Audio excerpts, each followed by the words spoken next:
Hello, everybody, and welcome to Addiction to Language. I'm your host, Andrew. Quick shout out to all you guys who have been following along with this channel over in this boutique little corner of the internet. It's great to know that there is some support for my work and that you guys understand it and are getting some benefit and extra insights out of it. And apologies for the lower level of content recently. It's just been a question of finding the right work, life, and side project balance to be able to make the content for you. So, in any case, with the time that I've found, I'm going to do something a little bit different. And rather than talk about any particular words and their meanings, I'm going to talk about the meaning of the whole thing. Okay, the philosophy behind the language code and what I've been talking about. The Word of God, the Word. Okay, it sounds a little ambiguous, doesn't it? And we often, and for the most part, I guess I did, and most people do sort of think that this is, a reference to God creating the universe by speaking, into existence. And in some fashion, I'm sure that's correct through from a certain perspective. That will be correct. But the word of God is not actually God's language or what God himself or herself or itself actually said. The word of God is actually our own language. And we formulated that language, the idea of formal language, to honor and to emulate what we believe God's language would be if God had a language. Okay, so the idea is that God had a plan. Okay, in the beginning, God had a plan, and He set that plan in motion. And the idea of a plan or process or a system is, in the Greek, the word logos. Okay, we use the word, or they use the word logos to refer to plans, systems, processes. Okay, and that is where we get the idea of logic, things which are logical, things which follow a process, a repetitious, predictable process. Okay, but if you dig a little deeper into the etymology and usages of the word logos, rather than the surface level definition given of plans and systems and processes, if you look a little deeper and do a little bit more research, you'll find that this idea of proportional ratios is also included by what the Greeks meant when they said the logos. And this is why the word and the logos are so closely associated with each other. Okay, so now we looked at, or early humans needed to, or saw the potential benefit of being able to communicate effectively, efficiently, and in a complicated and complex manner. And we realised that would require agreement. Okay, the only way that we could have a high level of language ability, a high level of communication ability, was to have agreement between each other upon what the sounds we made meant. Okay, so at the beginning, we understand, or I should say, the Ark of the Covenant story refers to an agreement between God and man. Okay, but the Ark of the Covenant is actually, again, the Word, and which is our language, our ability to communicate. So the Ark of the Covenant is also a reference to our ability to communicate. And the agreement between God and man is that if our language code, if we got this right, it would be in agreement with God's plan. Okay, it would mirror, it would imitate God's plan. And to do that, we would have to look at the world around ourselves and understand it in an incredibly complex and intuitive way, so that we could see all of the actions and interactions that occur around ourselves and identify in all of that activity the ideas that were common throughout all of them. And that being then the foundational philosophical ideas that run through all things, that all things do abide by and must abide by in their existence, right? Because these things are in some way the plan, the process, the system. And we tried to philosophically encapture those ideas and use it as the foundational pieces of our language. Okay, so the logic being, if you want to describe your environment, you look at the environment and identify the major common aspects of that environment, and then use those ideas to describe the environment with. So it's kind of like a circle, a loop track, right? You're trapped in a circle there. You're going to use what you are describing to describe what you're describing. Okay, so it's a system that takes a little bit of understanding at first, but once your way of thinking switches across into the bigger scale, more esoteric, broad strokes concepts, you can begin to actually easily see how this idea was formulated and put together. And it's absolute genius. It's absolute brilliance, mastery of understanding of our environment and the way how everything interacts with each other. Okay, and understanding that everything does interact with each other, even if not by first relation, by second, third, fourth removed relations. Everything is interconnected and interacting with each other. And this whole idea of this language system, this language code, has been kept and transferred forward through time by elite circles, pardon their pun, circles in our society, okay? It's always been the domain of the highly intellectual, the highly empowered people, and even if it wasn't the powerful ruler themselves, they have of course, suite of scholars and scribes at their beck and call who would be masters of language, whereas the general population, not so much, okay? There may be plenty of instances and particular societies where they've been quite literate, the common person, but always the ultimate knowledge and understanding of language is from the elites in society. You got to imagine that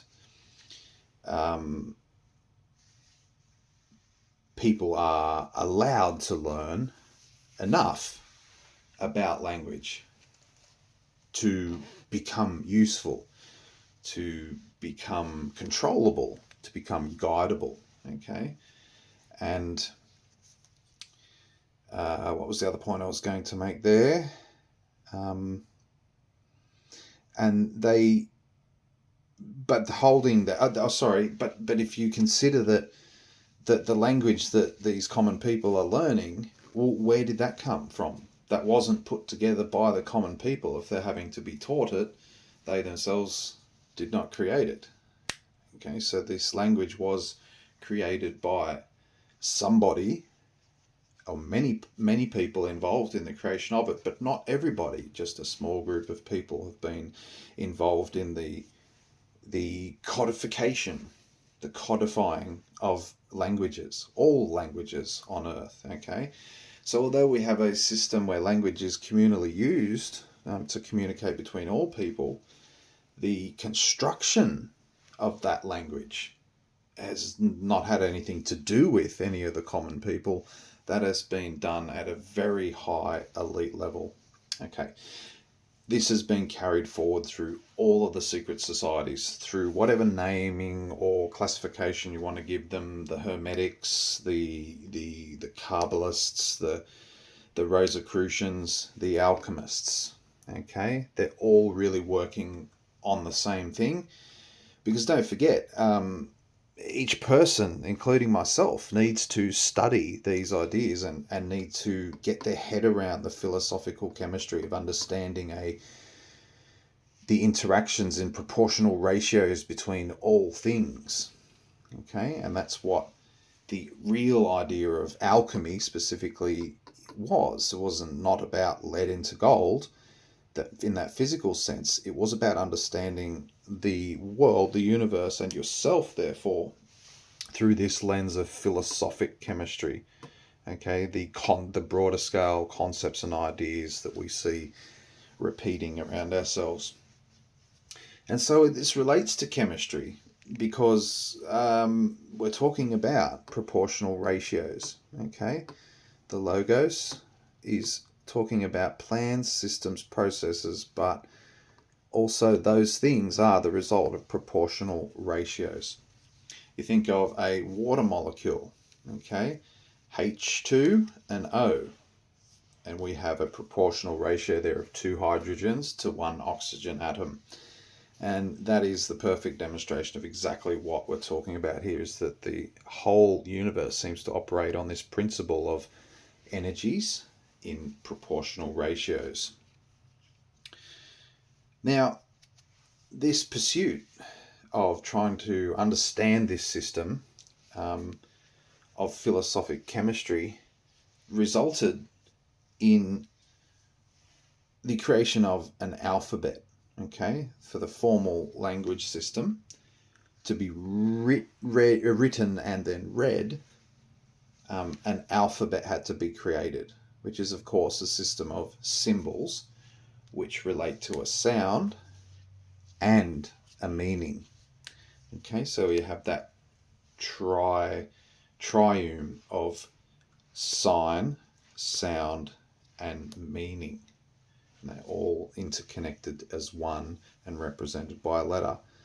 And so the alphabet formulated of these concepts and ideas, these foundational concepts and ideas, is like then the periodic table of elements, the foundational material pieces of the universe that we can identify. Well, the alphabet is the periodic table of the philosophical elements. These are the intangibles, right? These are the ideas that we say. We see all these physical things obeying these concepts, ideas. And at the root, when we start to look at how to make our language, we have some basic elements that we can work with. And really there's only 2 of them, because ultimately everything is one thing as a duality.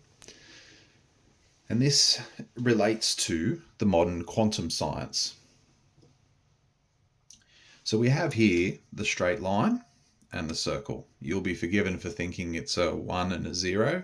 It's also that too. But as a foundational element, we're talking about a straight line, the perception of straight line, and circle. And the binary code of straight line and circle are the 2 sort of foundational perspectives we can take on the one thing, which is the universe as a whole. And certainly in the Sumerian and Egyptian, these symbols, the rod and the ring, represented like that, okay, as a representation of all of existence, the duality of all of existence, the circle and the straight line, and they're connected there in that depiction. And so they should be, because they are in fact exactly the same thing. And this straight line here and this circle, although they look different to your eye on the page, they are exactly the same concept. And so this straight line here ultimately represents everything which is intangible in the universe, everything which is non-living, and energy which is the energy which is pervasive through all things, but that which isn't any particular thing itself. It's just the foundational ingredient. Okay, so this straight line represents something that isn't actually observable by our senses, at least for the most part. Okay, and that correlates too, because there's no such thing as a straight line in the universe. We may observe things travel straight lines, or what we believe to be straight lines, but nothing that we think of as a straight line at our level of perception actually holds up. When you zoom in closer, it's actually not straight at all. Okay, and there's an endless fractal nature to everything in reality. So we have the representation, the idea of straight line being that which is intangible, unable to be defined, and then we have this circle, which is the idea of things which are tangible and able to be defined. You can put a ring around it, you can isolate them. Okay, so you see how logically if you get your ideas aligned, and if we understand that this straight line symbol represents those things, then its mere shape alone is its own explanation. And same with the circle. You can look at it from many perspectives, but when we understand that it's to do with things which are tangible and which have materialized and manifested into objectivity, okay, then this picture is the perfect depiction to encapsulate the broad scope of all of those ideas which are covered by the idea of a circle. And so I was saying that these are in fact exactly the same thing, of course, because we're saying from the outset that all things are one thing, but then it has a dual aspect to it. Everything, right from that base differentiation. All things the universe is one thing, but yet it is composed of things which are tangible and things which are not tangible. Okay, so this is the base logic behind the system. These things are the same because with the straight line, all you're doing is perceiving the circle from its side-on angle, okay? And the transitioning around as it rotates, okay? We want to rotate this circle, and if you rotate this circle on a central axis, right, and spin it, you will end up with these lines coming around to form your complete straight line from that perspective. Okay, so we have these two elements, the intangible and the tangible, which are both seemingly the same thing. And then we add the idea of rotation to that equation. And it is with that idea of rotation, which we can see why and understand why these things are actually the same thing, even though they appear to be completely different. Okay, and then this wisdom, this understanding has been woven into language for all of known human history, okay? But it correlates precisely and perfectly with the ideas that modern quantum science and astrophysics, or physics in general, are coming to understand themselves, apparently for the first time in this era. But I would say, based on what I've seen and the logic going on behind all of this language system, is that this quantum level of understanding of interactions has always been known and has been passed forward and for people to learn. Okay, and that's where we come to or go back to, all of those mystery schools have been cultivating and keeping this knowledge, and that's been the ultimate goal of studying in the mystery schools, was to have such a deep level of understanding of God's plan, of the universal plan and order and your place in it, that you get to the point where you actually understand it to a quantum science level.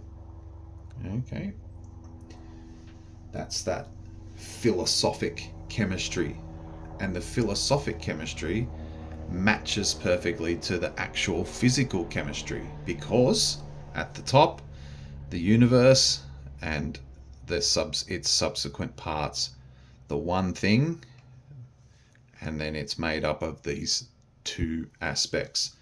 In quantum science, it's all one energy, but depending on who is observing it and if it is being observed or not, it is either a waveform or a particle. And so we have our waveform or we have our idea of our particle. And a particle is just a dot, isn't it? It's just really just a filled in circle. And our waveform, well, if we may like to represent it in that fashion, we can also, I guess.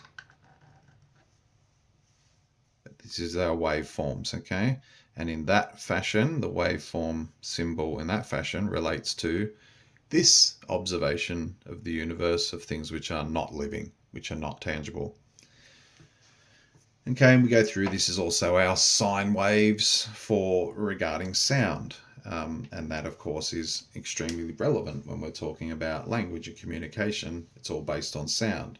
When we have a mythology that says God spoke the universe into existence, it says that God used sound, okay, used oscillation to create the universe. And that is then the oscillation of something is the high lows of the waveform, okay, and it oscillates up and down, okay, back up and down between 2 points, oscillation, and that is action, which comes back to our idea of how everything interacts. We have these pieces and this concept here in place.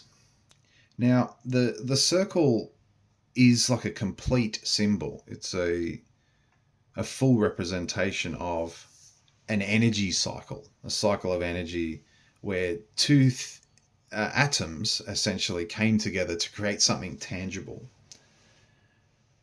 But the base component really of the circle, and I could argue that our symbology is equally simply the straight line and the arc, okay, the arc of the covenant.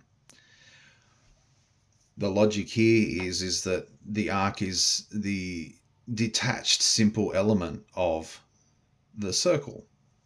You can't have circle without first having an arc, without the perception of this straight line, okay, because again, in this transition here, the straight spins around and perhaps it isn't unconnected and it's just a C, it's not a full circle, okay, and perhaps it is only when a arc interacts with another arc of energy that we then get our circuit. Okay, so our C is essentially one atom in its electrical charge and our other C, another atom in its electrical charge, and they will join together to create a circuit of energy. Okay, and that is the idea going on there. Now, I'll wrap it up there for this video. I hope that's given you a little bit of pause for thought and some interesting ideas to contemplate. Certainly go back through it and listen again. But these ideas carry through to, you know, if you look across the page now, it looks very primal. It looks almost like alien script, you know, of some description. And that's true because it is advanced technology to understand the relationship between, you know, what you can draw in the dirt and what you can conceptualize in your mind and what you see around yourself, and you can combine and intermix and intermingle. Again, there's that alchemical reference of the intermix and intermingling of things from many different perspectives, but that you find the commonality that runs through all and connects all those wildly different ideas into one consistent logical reasoning.